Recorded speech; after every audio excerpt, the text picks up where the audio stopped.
Bom dia a todos os irmãos, todos aqueles que nos visitam, sejam todos muito bem-vindos, que se sintam bem neste tempo em que vamos estar a celebrar e a escutar a palavra do nosso Deus. Então convido a todos aqueles que puderem e vamos ficar de pé. Vamos fazer uma leitura bíblica que se encontra no livro de Jó.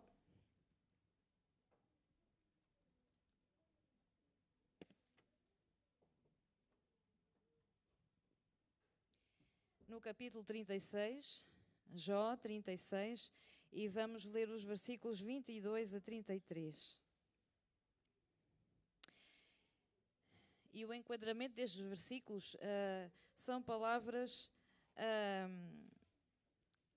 de um dos amigos de Jó. Depois de lhe ter acontecido toda aquela calamidade, alguns amigos foram ter com ele e disseram-lhe algumas palavras e falaram-lhe também de quem Deus é. E é isso que fala aqui nestes versículos. E no versículo 22 diz: Eis que Deus se mostra grande em seu poder. Quem é mestre como ele? Quem lhe prescreveu o seu caminho? Ou quem lhe pode dizer: praticaste a injustiça? Lembra-te de lhe magnificares as obras que os homens celebram.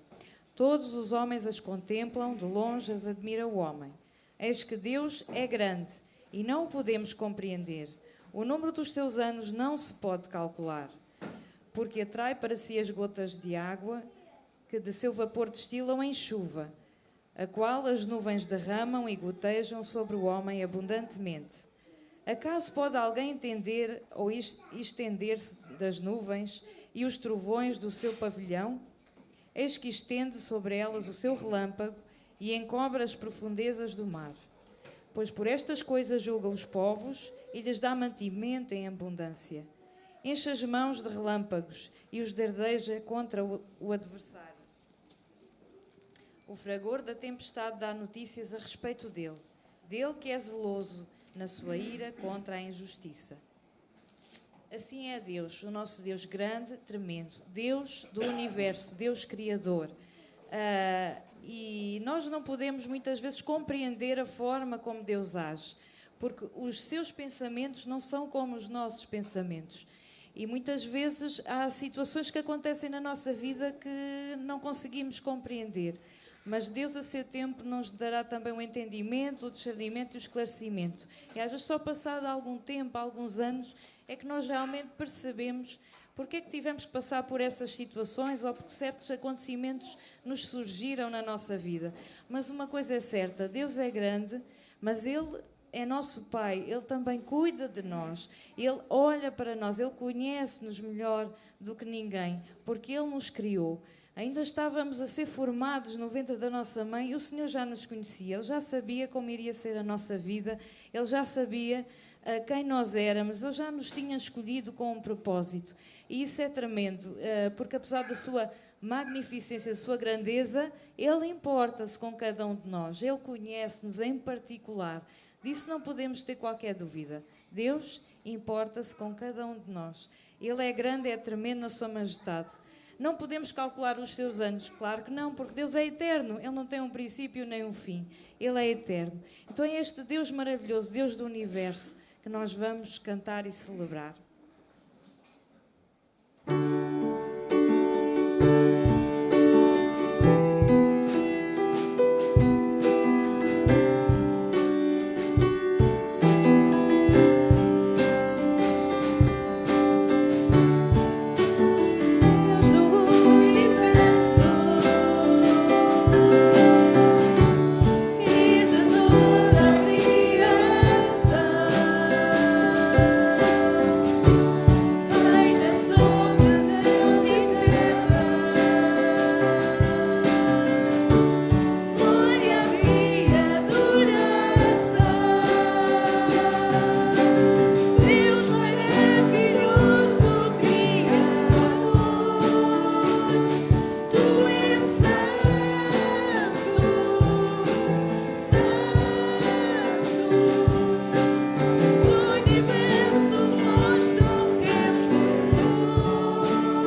Deus da terra e céu. E nós convidamos-o também a ser o Senhor da nossa vida. Quem é Deus acima do Senhor? Não há outro Deus como o nosso Deus.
Ele é o Deus que cura, o Deus que salva, Ele é nosso Pai, é Criador, é Deus do Universo. E é isso também vamos cantar de seguida.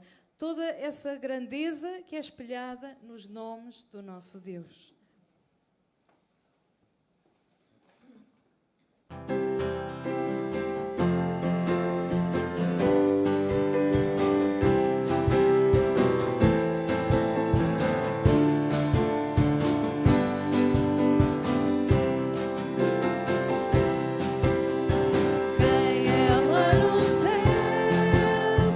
Semelhante a ti, quem é grande como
convidar a nossa irmã Nina que nos dirija numa oração de louvor.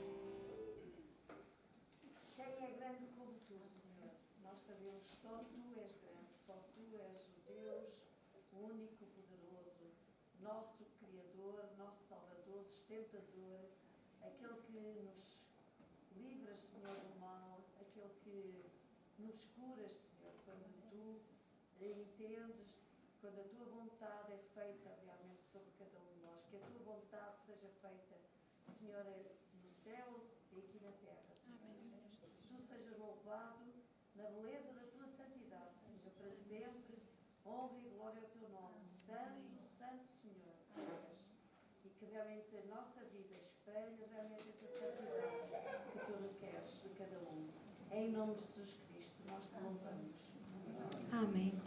Podem se sentar e vamos continuar a louvar ao nosso Deus. E neste mês temos estado a meditar no serviço, nos dons que o Espírito Santo capacita os crentes em Jesus, que capacita conforme a sua vontade. Não somos nós que escolhemos o dom, não somos nós que dizemos, eu quero ter este dom, eu quero ter o dom daquele irmão, porque gosto mais daquele dom. Não é nada disso. É o Senhor Deus que nos capacita através do seu Espírito Santo, como bem entende, para a edificação, para o serviço da sua igreja.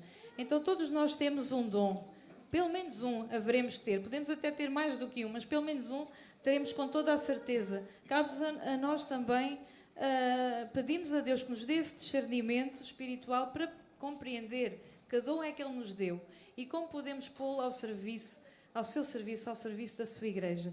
E o hino que vamos cantar de seguida fala-nos dessa felicidade no serviço. No serviço do meu Rei eu sou feliz. Nós não servimos a qualquer um, não servimos a qualquer pessoa, servimos ao Rei. Ao Rei que nós estivemos a cantar, não é? Nestes cânticos que fala do Rei do Universo, o Deus do Universo, o Deus Todo-Poderoso, o Deus que cura, o Deus que fala, o Deus que nos dá a paz. Então não é a qualquer pessoa, é o Rei eterno, o único Rei, o Rei dos Reis, o Senhor dos Senhores. E é interessante ver que, apesar de toda essa grandeza, majestade e poder que Deus tem, Ele conta com cada um de nós. Ele podia fazer tudo sozinho, não é? Podia evangelizar, Ele tem poder para isso, não é? Para transformar os corações. Mas o mais espetacular e maravilhoso é que Ele conta connosco, com as nossas imperfeições, com os nossos erros, as nossas falhas. Ele nos molda, Ele trabalha na nossa vida. Porquê? Porque Ele revela o seu poder na nossa fraqueza. Não é? Quando somos fracos, então somos fortes. Porquê? Porque permitimos que o Espírito Santo possa revelar o seu poder na nossa fraqueza. Não é? Quando nós temos aquela atitude, pensamos que conseguimos fazer tudo sozinhos, conseguimos planear e temos tudo sob controle, então Deus não está a trabalhar na nossa vida. Não é? Ele não nos está a usar. Nós é que estamos a querer fazer tudo à nossa maneira. Agora, na nossa fraqueza, nas nossas limitações, não é? Deus chama os fracos, não é? Para revelar o seu poder em nós. E isso é tremendo. E então é um privilégio nós podermos trabalhar para o Rei. Às vezes podemos estar abatidos, motivados e cansados, mas temos que pensar que não servimos a qualquer um. Servimos ao Rei, o Rei dos Reis.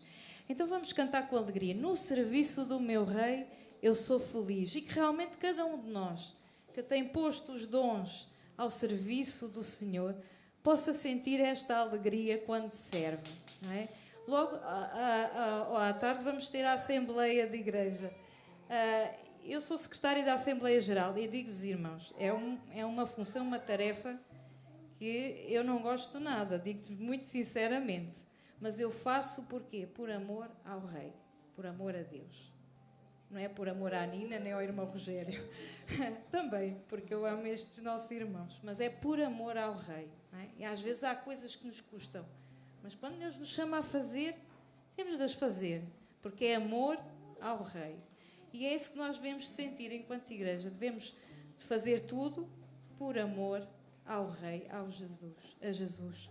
Então vamos cantar este hino. No serviço do meu Rei, eu sou feliz. E enquanto o fazemos, vamos também dedicar em amor as nossas ofertas, os nossos dízimos, porque Deus nos tem capacidade, nos tem dado a força para trabalhar, nos tem sustentado, nós estamos gratos por isso. Então vamos lhe devolver aquilo que Ele nos tem dado,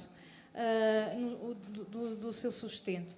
E então isto é uma responsabilidade, nós, enquanto membros da Igreja, de dedicarmos e entregarmos os nossos dízimos, as nossas ofertas, também para continuidade da obra do Senhor aqui na terra.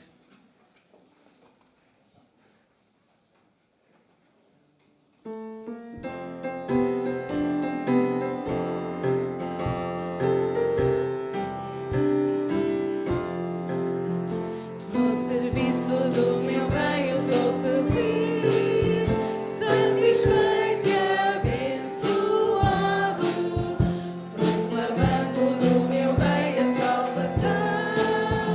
No serviço do meu bem, no serviço do meu bem, minha vida empregarei, gozo, paz, felicidade, tem quem serve a meu bom bem. No serviço do meu bem eu sou feliz, obediente e corajoso, na tristeza e na alegria sei sorrir.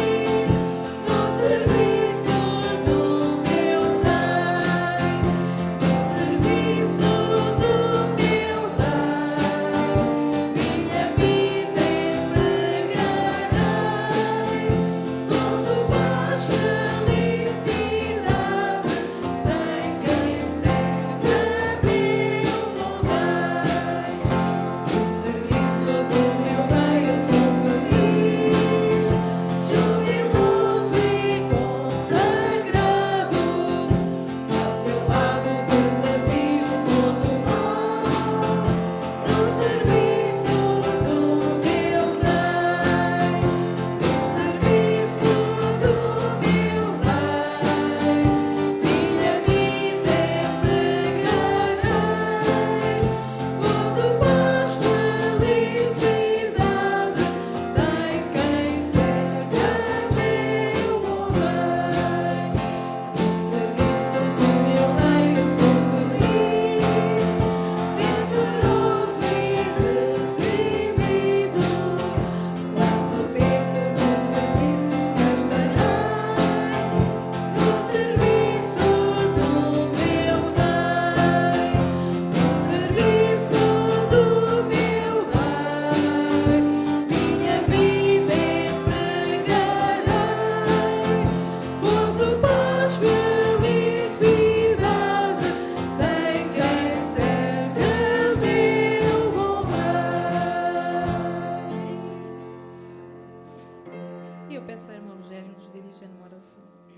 Senhor nosso Deus, nós estamos gratos por termos aqui o Senhor nome, Senhor, por estar aqui, ao vosso, ao Deus. Aceita, Senhor, a nossa gratidão.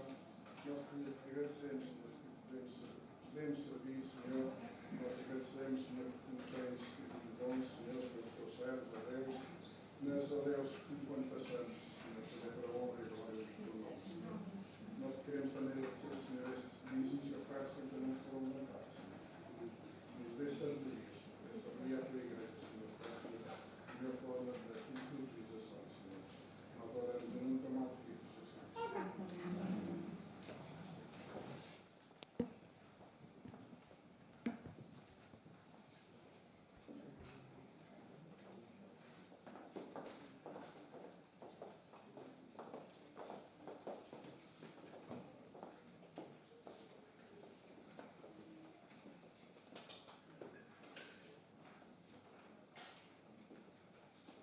Uma vez mais, bom dia. Vou convidar que possamos abrir as nossas Bíblias em 1 Coríntios, capítulo 12.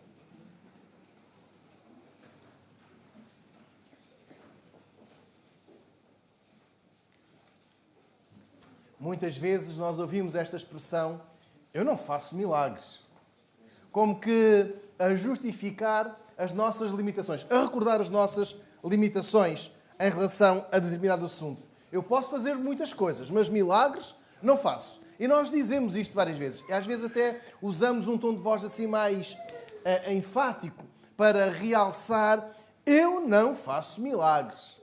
Eu arranjo esta parte da casa, mas eu já não faço milagres. Este texto que estamos a abrir agora, 1 Coríntios capítulo 12, tem uma parte daquilo que vimos a semana passada, o versículo 9, mas também o versículo 10.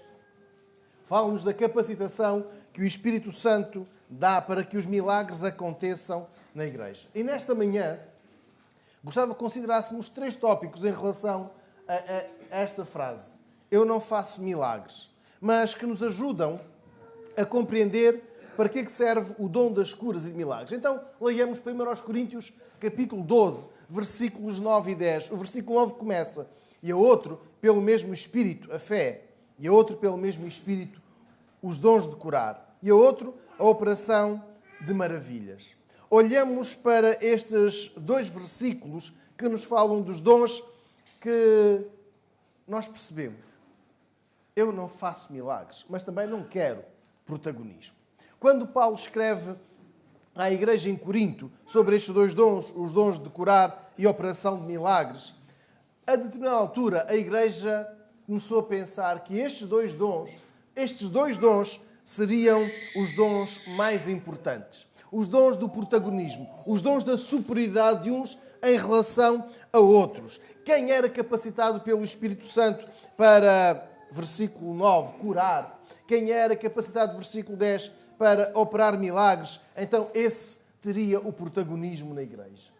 Irmãos, nada mais errado. E este capítulo 12 serve para que a igreja em Corinto perceba que está a seguir por alguns caminhos errados, nomeadamente na questão dos dons, e também vamos ver no que diz respeito à celebração da ceia. Mas agora, em particular, para estes dons, nós vamos olhar para alguns textos bíblicos. Eu vou pedir que mantenhamos as nossas Bíblias abertas para possamos ver o que a Bíblia nos recorda acerca do dom de curar, o dom de milagres, que não quer protagonismo.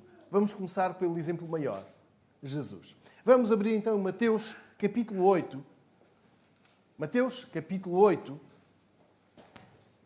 Eu vou pedir à irmã Ana Cunha que nos possa ler os versículos de 1 até 4. Mateus capítulo 8, versículos de 1 até 4. E descendo ele do monte, seguiu uma grande multidão.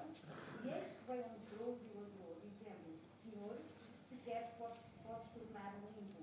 E Jesus, estendendo a mão, tocou-o, dizendo: quero ser limpo. E logo ficou purificado da lepra.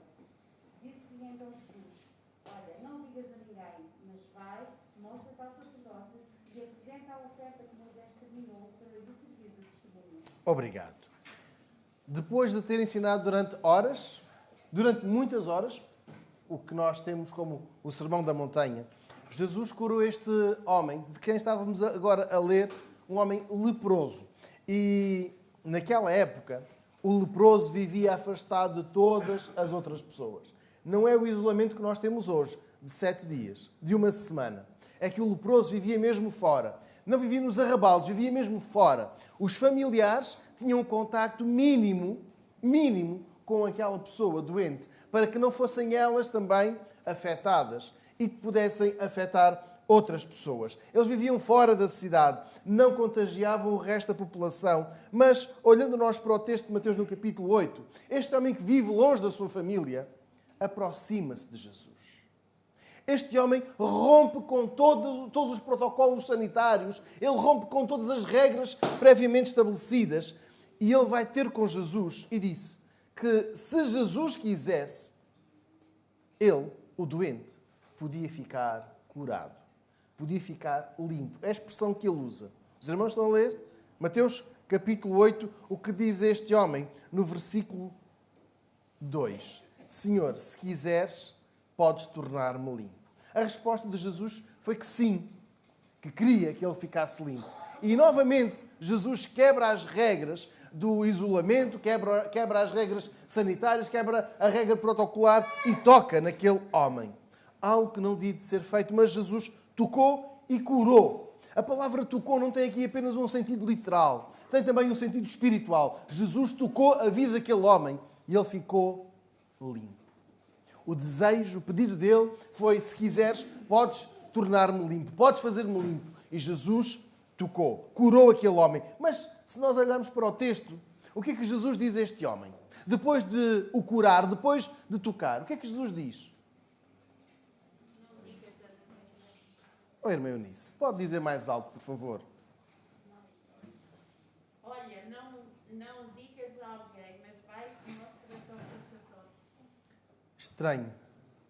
Estranho porque em Viseu, em janeiro de 2022, um homem curado, um homem tocado por Jesus, um homem completamente transformado, tem esta palavra: não fales, não digas a ninguém. Jesus diz a este homem: antes que divulgues que estás curado a toda a cidade, à tua família, aos teus, vai primeiro apresentar-te ao sacerdote para que seja permitido regressar então ao convívio com outras pessoas.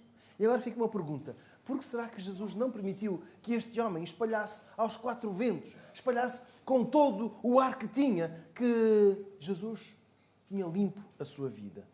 Será que estas boas notícias não são necessárias? Não são necessárias? Não são fundamentais para que a pessoa se sinta também completa? Será que Jesus queria impedir a partilha dos bons assuntos? Se nós recuarmos 1 ano e meio, nós tínhamos aquelas informações dos novos casos diários e também havia um último segmento que dizia os recuperados. E o secretário de Estado da Saúde dizia, a determinada altura, que tivemos mais casos recuperados do que novos casos no dia. E foram dias de alegria em que começámos a ver aquela montanha, aquele pico de novos casos de Covid a baixar e tivemos os recuperados a aumentar. E aqui Jesus diz: não partilhes esta notícia.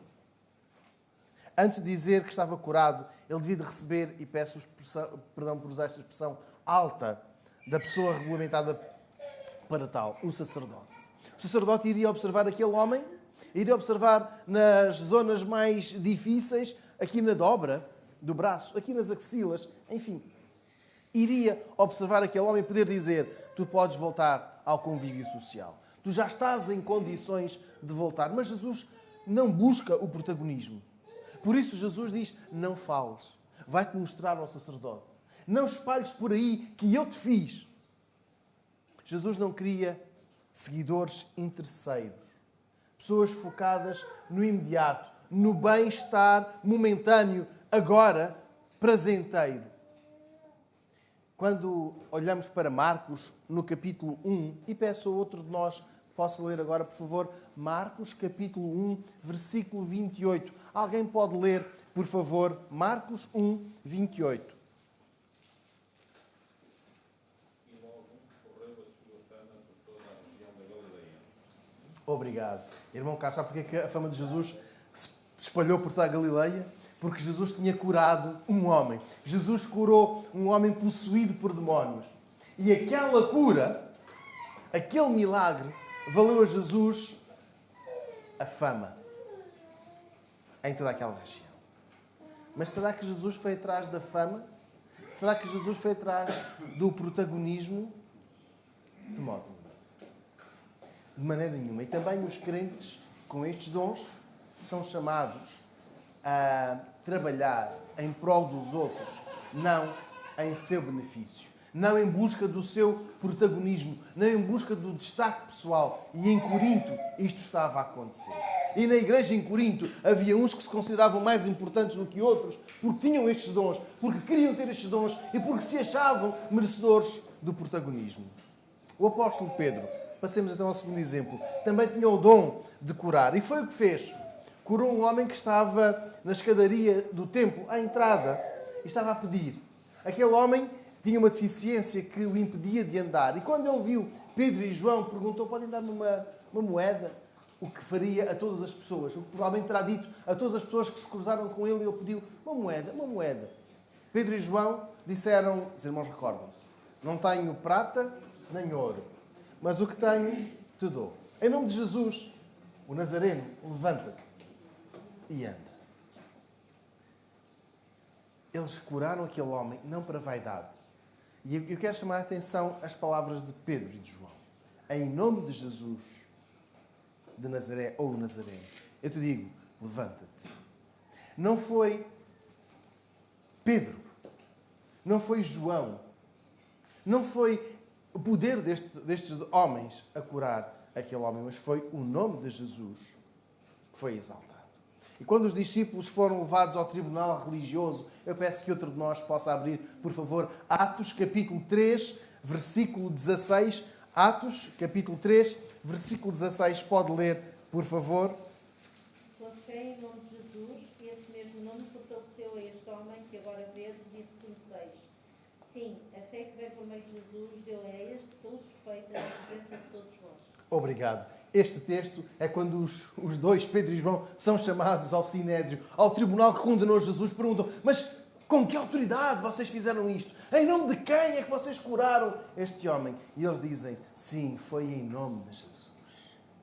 Pedro e João podiam ter, naquele momento, aproveitado a onda do protagonismo e dizer: fomos nós. Agora Jesus não é para aqui chamado. Não, fomos nós. Mas eles atribuem o mérito todo a Jesus.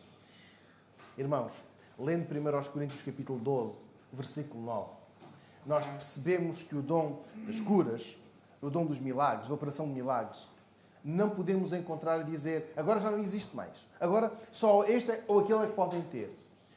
Encontramos que eles são ativos como qualquer outro dom. Não há razão para afirmar que desapareceram, mas nós podemos biblicamente afirmar que estes dons não servem para vaidade, para protagonismo individual ou coletivo da nossa igreja. Aqui fazem-se curas, aqui realizam-se milagres. Então, nós é que fazemos. Nós é que fazemos. Recordando o texto de 1 Coríntios, no capítulo 12, o texto diz: a outro, pelo mesmo Espírito, os dons de curar, e a outro, a operação de maravilhas. É o Espírito Santo que capacita. Não há vaidade, não há protagonismo, não há mérito individual ou coletivo. Esta igreja é que é boa. Esta igreja é que faz curas. Esta igreja é que opera milagres. Esta igreja é que é a melhor. A igreja distinta entre a cidade. Os irmãos mais importantes desta igreja. Se algum de nós sente que tem qualquer um destes dons, que os utilize em prol da igreja. Nunca para conquistar destaque, nunca para conseguir um protagonismo, um nome de rua, seja o que for, nunca para conquistar o reconhecimento, uma vantagem. Todos os dons estão revestidos de humildade, isto nós já percebemos. Todos os dons não buscam a vaidade, não procuram o protagonismo. Procuram, isso sim, ajudar. Então é este o segundo tópico que quero realçar nesta manhã. O dom de milagres tem sempre a vontade, quer sempre ajudar e nunca servirá para a pessoa que realiza, que tem este dom, ficar a ganhar algo com o exercício deste dom. Vejamos então o que aconteceu em Samaria, depois de o Evangelho ter sido, eu vou usar a expressão corretamente, ter sido espalhado, expulso e espalhado de Jerusalém até Samaria. Atos capítulo 8 revela-nos que os cristãos que saíram de Jerusalém com medo, expulsos, perseguidos, foram para Samaria.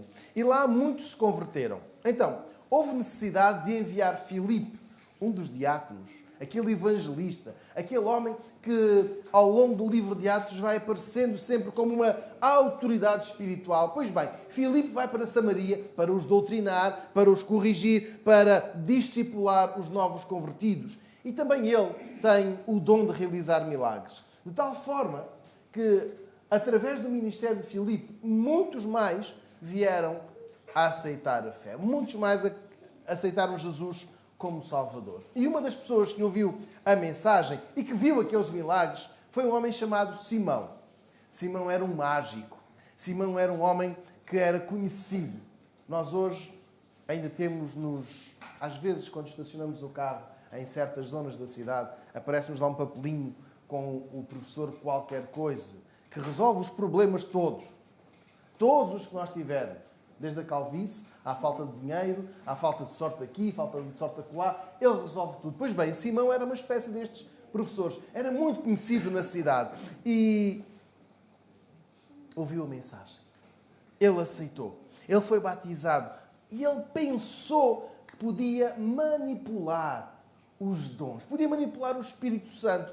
E quando Pedro e João foram, porque realmente o trabalho em Samaria estava a crescer, além de Filipe também Pedro e João foram, Simão pediu a estes dois, a Pedro e João, que lhes permitissem, que eles, os dois, permitissem que Simão tivesse o poder de distribuir o Espírito Santo a quem procurasse, ao Simão.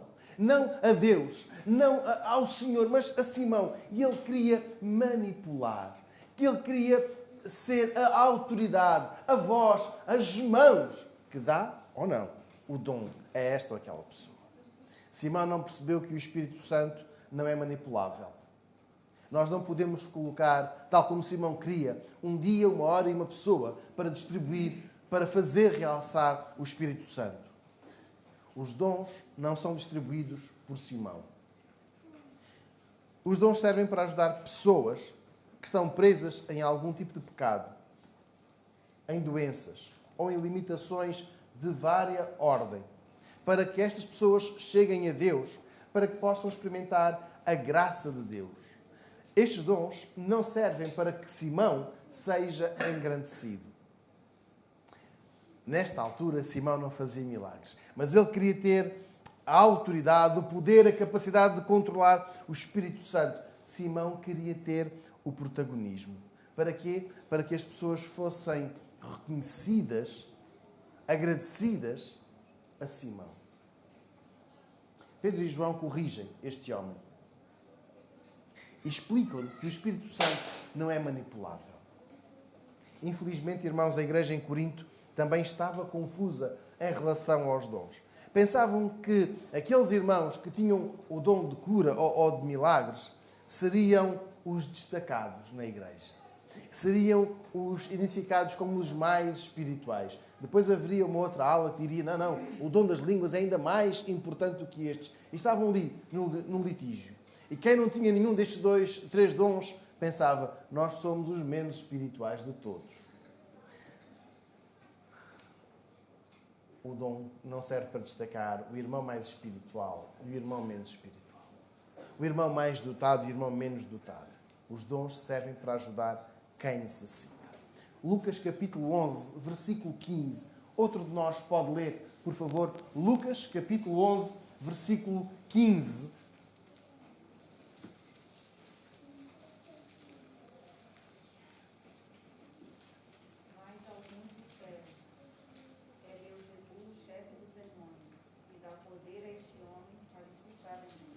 Obrigado. Quando Jesus ressuscitou o filho de uma viúva, todo aquele cortejo fúnebre, todo aquele cortejo triste se fazia sentir. O choro daquela mulher era audível. Aquela mulher desamparada, viúva e sem um filho que cuidasse dela, gerou um sentimento de compaixão em Jesus. E ele realizou ali o milagre. Agora vejamos o que as pessoas dizem, que Jesus está a realizar estes milagres. Porquê? Porque é o príncipe dos demónios. Porque ele está a fazer isto em nome do próprio diabo. E é triste nós vermos como a ajuda, por vezes, é interpretada assim. Fora do seu contexto, fora do seu alvo. O que aprendemos acerca dos dons é o sentimento prático e útil que tem. O dom não é uma relíquia.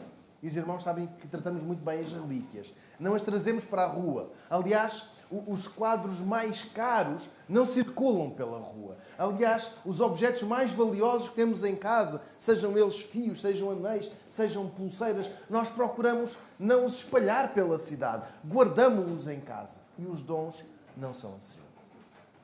Os dons não são o quadro mais caro vendido no ano 2021, que nós em 2022 guardamos lá em casa, da vista de todos, do alcance de todos. Não, o dom não é uma relíquia. O dom é prático, é útil, mas reforçando os adjetivos, os dons servem para ajudar quem está necessitado. quem está a sofrer por qualquer tipo de pressão. E é aqui que nós devemos ser úteis, cuidadosos dos nossos irmãos. Estes 2 dons que estamos a ler não são um cartão de apresentação de espiritualidade. Então está aqui o irmão Manuel, que é uma autoridade, por isso é que tem estes dons. Está aqui o irmão António, então não tem qualquer dom, não conta. Está aqui a irmã Maria, que realmente é uma mulher muito espiritual, de maneira nenhuma. Se o Espírito Santo nos capacitar com o poder de auxiliar a vida de alguém, de tocar, de transformar a vida de alguém, façamo-lo sem desejar um destaque individual. Ajudemos quem está a sofrer qualquer tipo de limitação, percebendo que devemos ajudar quem o Espírito Santo coloca na nossa vida e não quem nós pensemos que podemos manipular. Por fim, estes dons ensinam-nos que eu não faço milagres, mas faço tudo debaixo da autoridade do Espírito Santo, porque foi assim que a Igreja nasceu, assim que a Igreja cresceu e foi assim que a Igreja avançou. Os milagres, as curas aconteciam ao tempo marcado pelo Espírito Santo. E foi o que aconteceu com Paulo. Este homem foi capacitado pelo Espírito Santo para curar. E agora recordemos estas palavras. A outro, pelo mesmo Espírito, o dom de cura e de operação de milagres. Paulo também ele foi capacitado pelo Espírito Santo para curar. E quando ele estava preso num navio, quando foi para Roma, e naquela viagem acidentada, atribulada, o navio tem um naufrágio. E ninguém se perde. Mas Paulo chega à ilha de Malta e lá viveu um episódio marcante. Quando os sobreviventes do naufrágio estavam ao redor da fogueira a aquecer-se, ele é picado por uma víbora. E agora vou pedir que façamos uma pequena pausa. Vamos imaginar quem está a assistir ao relato de cada um daqueles náufragos e como conta o que aconteceu, as ondas, o barco a partir-se e aquele momento em que nós estamos já de olhos bem abertos e fazemos "Oh!" E de repente um deles é atacado por uma víbora. Nós pensamos, o maldito não morreu no naufrágio, agora o destino tratou dele. Para aqueles mais supersticiosos diriam, foi Deus. Deus que mandou esta cobra para matá-lo, porque ele é o maldito.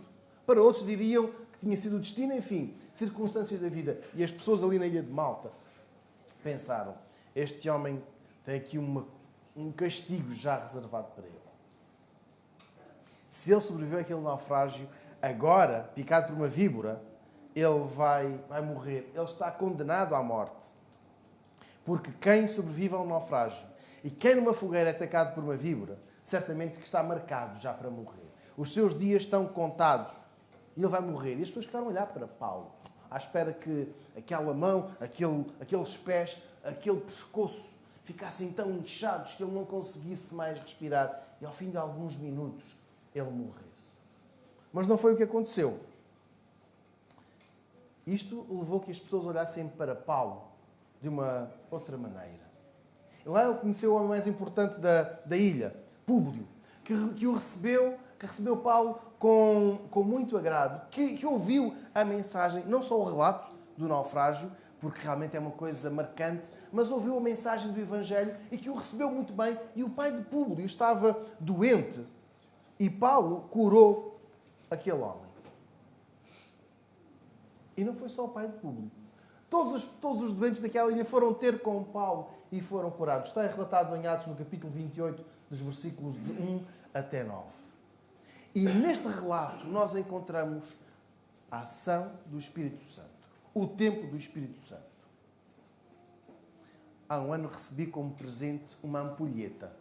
Gosto de contar o tempo de outra forma. E brincando um pouco, estava a contar quanto tempo demora a ampulheta a passar a areia de um para o outro lado. E aqui nós podemos perceber que não somos nós a controlar a ação dos dons.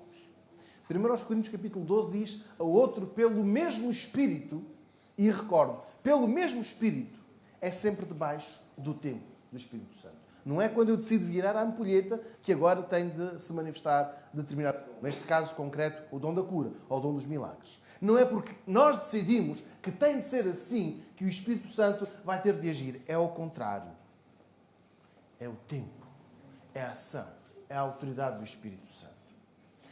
Quando nós lemos o texto de Atos 28, de 1 a 9, podemos perguntar, então, se Paulo tinha o poder de curar outras pessoas, se ele próprio ficou livre do ataque daquela cobra, se ele curou o pai de Públio, se ele curou as outras pessoas todas, então por que ele estava preso? Não podia ter feito um milagre e livrar-se daquelas cadeias? Não podia ele ter livrado todas aquelas pessoas que estavam presas como ele? Por que eles tiveram de passar por aquela tempestade? Como é que Paulo não parou o naufrágio? A resposta é agir debaixo da autoridade, debaixo do tempo do Espírito Santo. É também perceber que nem todas as pessoas vão ficar curadas. Há uns anos alguém dizia, isso dos milagres é para os fanáticos, porque se realmente as pessoas fossem curadas, Jesus tinha curado toda a gente. Jesus morreu, foi à cruz. Jesus ressuscitou, venceu a morte. Mas porquê é que ele não saiu da cruz? Se ele tinha poder para fazer tudo, porquê é que ele não saiu da cruz?